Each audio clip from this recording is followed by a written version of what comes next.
All right, welcome to lesson 2.3.2. We're going to be using linear combination to solve a system of linear equations. This is our first day doing this. So last time we learned a method called substitution method. Here's another way that you can solve systems of linear equations. This is called the linear combinations method, also known as the elimination method. So step one is to write both equations in standard form, which means ax plus by is equal to c. So that means get the regular number by itself and get x and y on the same side. Step two, multiply one or both of the equations by a constant to obtain coefficients that are the same but have opposite signs. Step three, add the new equations from step one. Combining like terms will eliminate one of the variables. That's why it's called elimination. Solve for the remaining variable. Step 4, substitute the result from step 3 into either of the original equations and solve for the other variable. Step 5, write your answer as an ordered pair. Same amount of steps, different method. Let's try it together because you probably have no clue what I just said when I read all of that. So, step 1 is to write both equations in standard form. ax plus by is equal to c. So make sure x and y are on the same side, okay, and the numbers by itself, okay.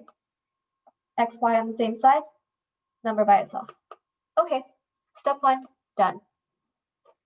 Step 2, multiply one or both of the equations by a constant to obtain coefficients that are the same but have opposite signs. So let's take a look at our x's. Literally just look at the x values. One of them is a positive 1 coefficient. The other is a negative 1 coefficient. This is what we want. We want them to be the same number, so the 1, but have opposite signs. One is positive, one is negative. So this is what we want. Step 2 is done. Step 3, add the equations from step 1. Let's add it. So you're literally just going to add straight down. X plus negative x cancels out. That's why it says combining like terms will eliminate one of the variables. We literally just eliminated the x's. They're gone now. Let's keep adding. So the y's, we have 2y plus 6y, that's an 8y. I'm going to add that as well. That gives us negative 24. We need to solve for the remaining variable now. So solve for, it's just y. So we're going to just solve for y by dividing by 8. Y is equal to negative 3. Okay, so step 3 is done. Are we done now? Nope, we still have step 4 and 5. Step 4 says substitute the result from step 3. This is our result. Substitute that into either of your original equations. So we get to choose. It's up to us. I'm going to choose the second one just because. X plus 6y is equal to negative 16. So it's x plus, sorry, let me just draw a line there so we don't get confused. X plus 6, I don't want to write y anymore. I'm going to write negative 3. So I just substituted it in. We're going to solve for x now. 6 times negative 3 is minus 18. I'm going to add 18 to both sides to get x. X is equal to 2. Cool, am I done now? I finished step 4. Oh wait, there's still step 5. Step 5 says to write your answer as an ordered pair. Now you may remember from the last class that we did, I said ordered pairs are x comma y. So therefore I want you to write your x first, then your y next. This is your final answer. Now we are done. Okay, so step 5, done. We have our answer as an ordered pair. All right, so if you have any questions, please pause the video, let me know. If not, pause the video anyways and try number 2 on your own. And then I'll come back with you guys in just a moment. So try number 2. All right, by now you have unpaused, I guess, and let's see if you got number 2 correct. So number 2, we're gonna do one step at a time. Write both equations in standard form. X and y are on the same side, x and y are on the same side. Looks good. Done. Multiply by a constant to obtain coefficients that are same but opposite. I don't need to multiply by anything. They're already opposite. We got a positive x and a negative x. Step 2, done. All right, step 3, add the equations together. Okay, so let's add them. Those cancel out. We got 2y is equal to 5 plus 9 is 14. All right, solve for the remaining variable, so divide by 2, y is equal to 7. Not done yet. We're going to do step 4, substitute the result into either of your equations. I'm just going to choose that second equation. So x plus y equals 9. So then I write x plus, instead of y, I'm going to write 7. Then I'm going to solve for x. Oops, I did not mean to scroll. So we solve for x and we got our x value. Are we done yet? Nope, we still have one more step, and that is to write your answer as an ordered pair. So remember, ordered pairs are x comma y.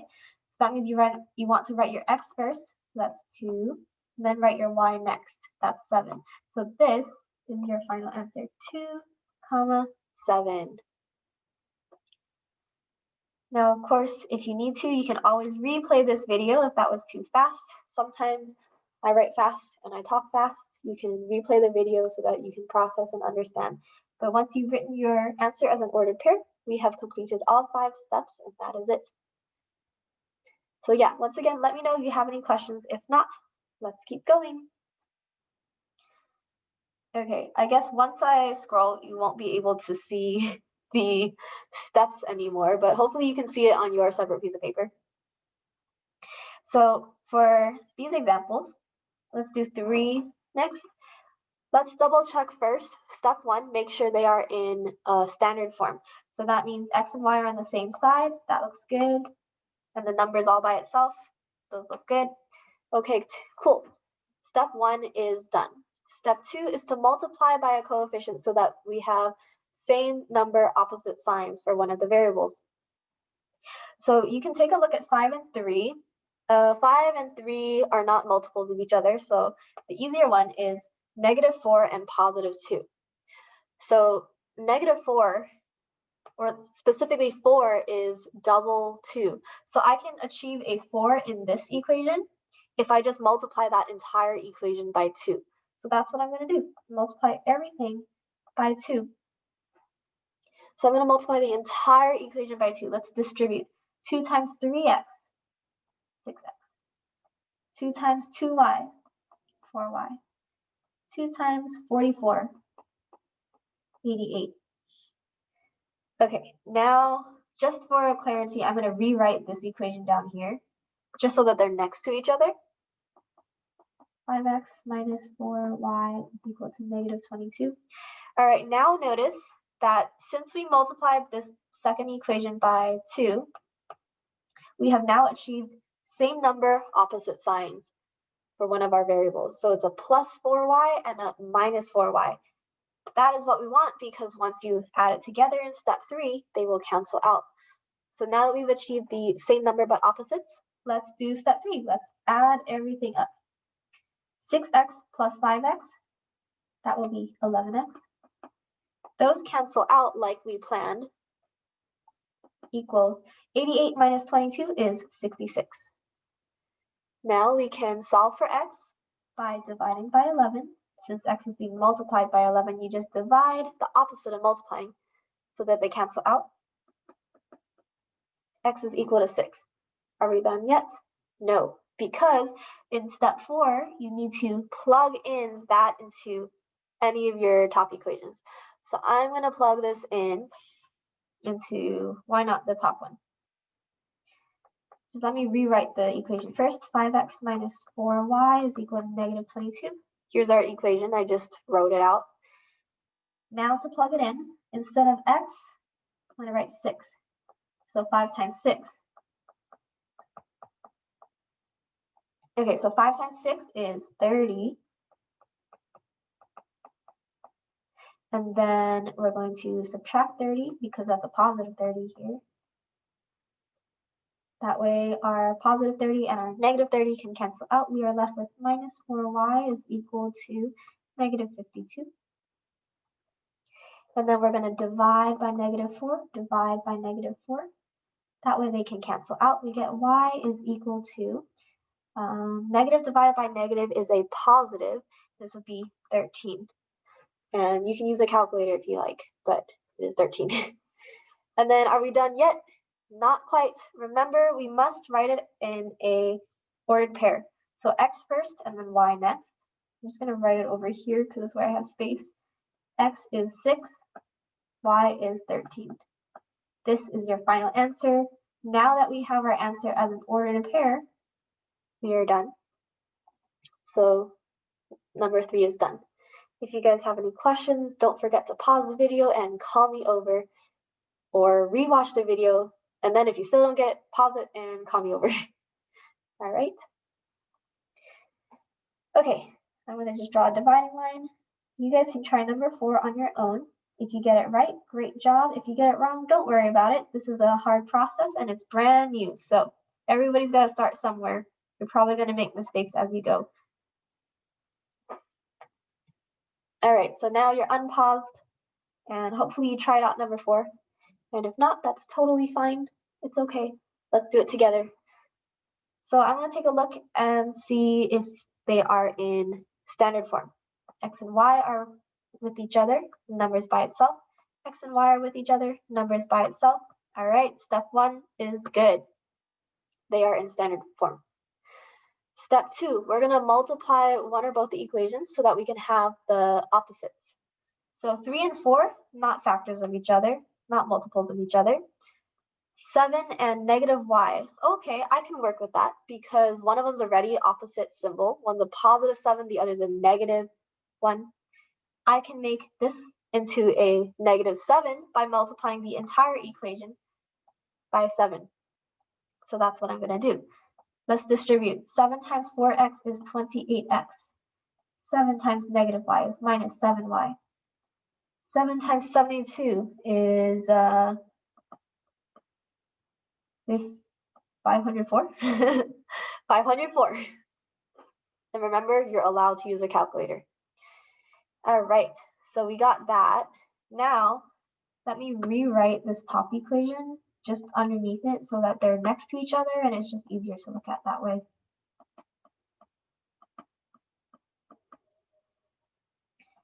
Okay, so step 1 and step 2 are done. Now we must combine them by just adding it together. So 28x plus 3x is 31x. Those cancel out. 504 plus 85 is 589. And then x is being multiplied to 31, so you're going to do the opposite, which is divide by 31. So they cancel out, and x will be equal to 19. However, we are not done yet. That was just step 3. Step 4 says we must plug in this answer into one of our equations. So let me just choose the top equation. Why not?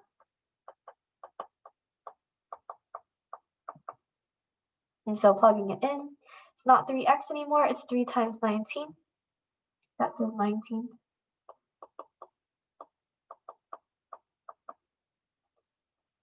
And then multiply 3 times 19, that gives you 57.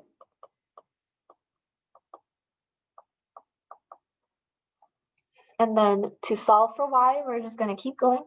So minus 57.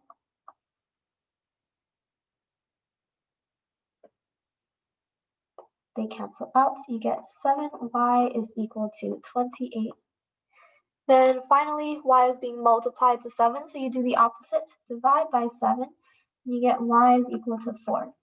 We're almost done. This was step 4. The last step, the most simple step, is to write it in coordinate notation. So x comma y. Our x was 19.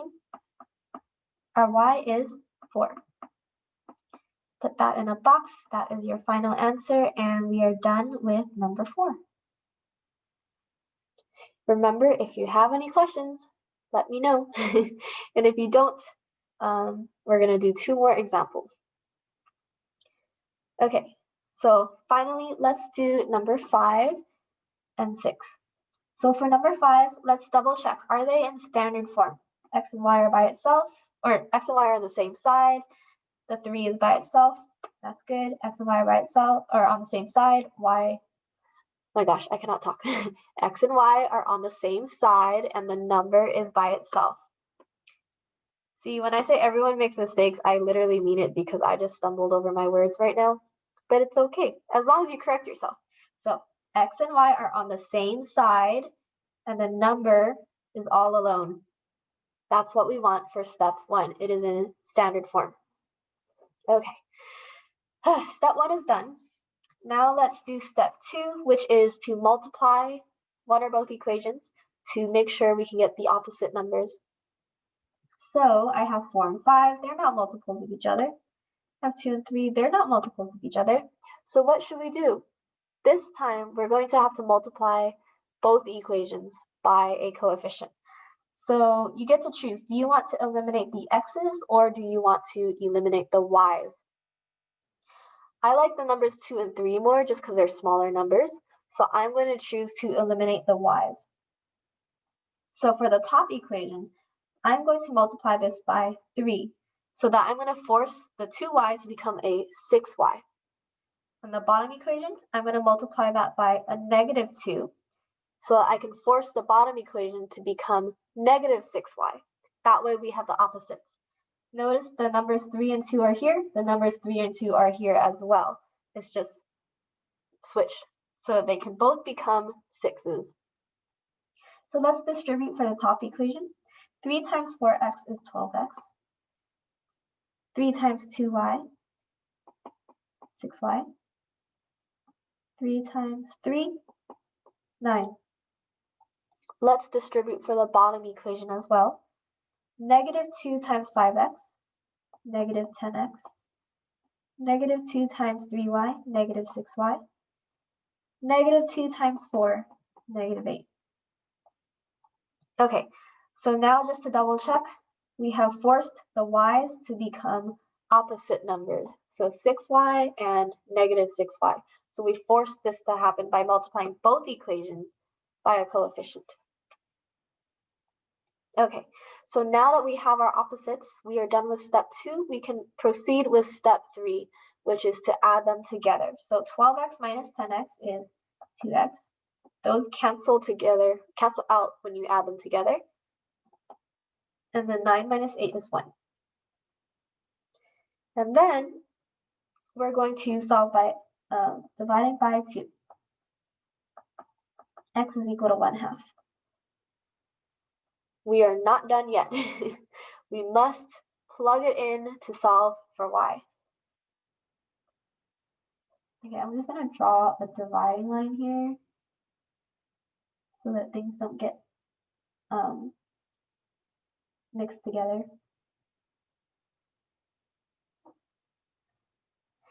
Okay, so to solve for y, I'm going to choose the first equation. So we have 4x plus 2y is equal to 3. All right, so instead of the x, I'm going to write 1/2 plus 2y is equal to 3. And so I know some of you don't like fractions. You can use a calculator. What's 4 times 1/2? And if you don't want to use a calculator because you want to challenge yourself, a fraction is just a division problem. So this is literally saying what is 4 divided by 2. So what is 4 divided by 2? 2. Okay, and then we're going to subtract 2. Those cancel out. We get 2y is equal to 1. Then divide by 2. And y is equal to 1/2. So x and y are both 1/2. That's fine. Then finally putting it into your coordinate notation, you want to use your x first, so 1/2, and then your y after that, also 1/2 in this case. So here is your final answer. Okay, so in numbers 5 and 6, as you can probably already tell, we are multiplying both equations by a coefficient. So sometimes, like in examples 1 and 2, you don't need to do any multiplying for step 2. Sometimes, like in 3 and 4, you multiply one equation by a number. But in questions like 5 and 6, you sometimes have to multiply both equations by a number, and that's okay. It happens. So let's do that for number 6. Okay, I'm trying to get rid of that line, but I guess I can't. Whatever. So let's try for number 6. We have a 3 and 2, and we have a 5 and 3. Those do not fit nicely within each other, so we're going to have to multiply I like 2 and 3 because they're smaller, so I'm going to choose to eliminate the x's. So I'm going to force this one to become a 6x by multiplying by 2. And I'm going to force the bottom one to become a negative 6x by multiplying by negative 3. So once again, notice the 3 and the 2 here, and now it's a 2 and a negative 3 that we're multiplying by. Let's distribute the first equation. So 2 times 3x, 6x. 2 times 5y, 10y. 2 times 17, 34. Sorry, 34. And then the bottom equation, negative 3 times 2x, negative 6x. Negative 3 times 3y, minus 9y. Negative 3 times 11, 33, or negative 33. All negatives. And then notice that now we have forced the x's to be opposites. So 6x and negative 6x. So now they are ready to be added together to be canceled in step 3. So let's add it together. 6x minus 6x, they cancel each other out, which is exactly what we wanted. 10y minus 9y is just positive 1y. 34 minus 33 is just 1. Oh, look, y is 1. Cool. So we can take that and plug it into either of our equations. Let's just keep plugging it into the top one. It doesn't really matter. You could choose the bottom one too. We'll get the same answer. So we get 3x plus 5y equals 17. So 3x plus 5, instead of y, I'm going to write 1 because that's what our y value is. So 3x plus 5 equals 17. Then you can subtract 5. You get 3x, those cancel, is equal to 12. Then you divide by 3 to cancel out with the fact that x was being multiplied by 3. Get x is equal to 4. We're not done yet. You have to write everything in coordinate notation. So x happens first, y happens next. So your final answer is 4, 1. All right. So if you have any questions, please let me know. If you don't have any questions, great. And I'll see you in the next video.